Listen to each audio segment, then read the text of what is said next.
안녕하세요. 길상의 법무사입니다. 개인 회생을 하게 되면 통상 3년간 매달 법원에 변제금을 내야 나머지 빚이 탕감이 됩니다. 만약 변제금을 내지 못하면 절차가 폐지되어 탕감도 받지 못하고 그동안 개인 회생을 위해 수고한 모든 노력이 허사가 되는 것입니다. 그러니까 개인 회생을 신청한 분들에게 이 변제금 납부는 정말 중요한 것입니다. 법원은 개인 회생을 신청한 날로부터 60일에서 90일 사이에 한 날을 정해서 첫 번째 변제금을 내도록 하고 있습니다. 그래서 보통 실무에서는 신청서를 접수한 날로부터 90일이 되는 날을 첫 번째 변제금을 납부하는 날로 정해서 변제계획안을 제출하고 있습니다.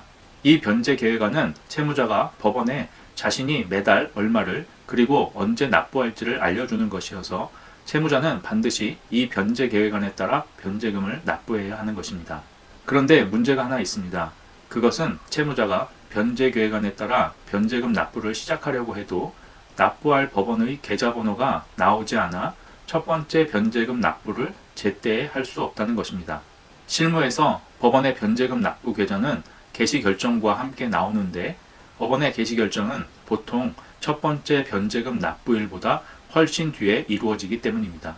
예를 들어 개시결정이 신청서 접수 후 6개월 뒤에 나온다면 신청서 접수 후 90일이 되는 첫 번째 변제금 납부일과는 3개월의 시간 차이가 있게 되는 것입니다. 그래서 이때 채무자는 개시결정과 함께 나오는 법원의 전용 계좌로 한 번에 3개월치의 변제금을 납부할 수밖에 없습니다.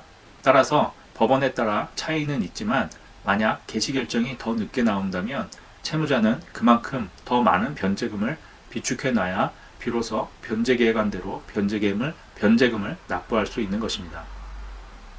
개인회생 신청을 하고 나면 그동안 내오던 대출 이자를 내지 않아도 되니 오히려 일시적으로 자금의 여유가 생기는 경우도 있습니다. 그렇다고 아무 생각 없이 생활비로 여기저기 지출하다 보면 정작 개시결정과 함께 법원의 계좌가 나왔을 때는 그동안 밀린 변제금을 한꺼번에 납부해야 하는데 그러지 못해 개인회생 절차가 폐지되는 일이 발생하는 것입니다. 절차가 폐지되면 채무자는 많은 불이익을 당하게 됩니다. 우선 그동안 수고스럽게 준비한 모든 노력과 비용이 헛수고가 될 뿐만 아니라 채권자들로부터 강제집행 그리고 채권 독촉과 추심이 다시 들어올 수도 있고 만약 개인회생을 다시 신청하게 된다면 이번에는 금지 명령을 받기가 어려울 수도 있습니다. 즉 비용과 시간, 조건이 모두 악화된 상태에서 다시 시작할 수밖에 없는 것입니다. 따라서 제일 좋은 건 힘들더라도 변제금을 계획안대로 잘 납부하여 최종적으로 면책을 받는 것입니다. 그렇게 하기 위해서는 첫 번째 변제일에 비록 법원의 계좌가 나오지 않아 납부할 수 없는 상황이 되더라도 그 돈을 절대 다른 곳에 쓰시면 안 됩니다. 물론 여기저기 돈 쓸 일이 얼마나 많겠습니까? 하지만 지금 당장 힘들고 어렵더라도 더 좋은 미래를 위해 변제일이 돌아올 때마다 변제금을 차곡차곡 모아두어야 하는 것입니다.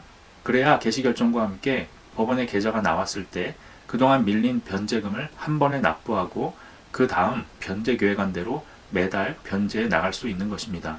오늘은 개인회생에서 실무상 첫 번째 변제금 납부일보다 개시결정이 더 늦게 나오기 때문에 채무자는 첫 번째 변제금 납부일부터 매달 변제금을 미리 모아두어야 변제계획안에 따른 변제를 해 나갈 수 있다는 점과 변제계획안에 따른 변제금 납부의 중요성에 대해 말씀드렸습니다.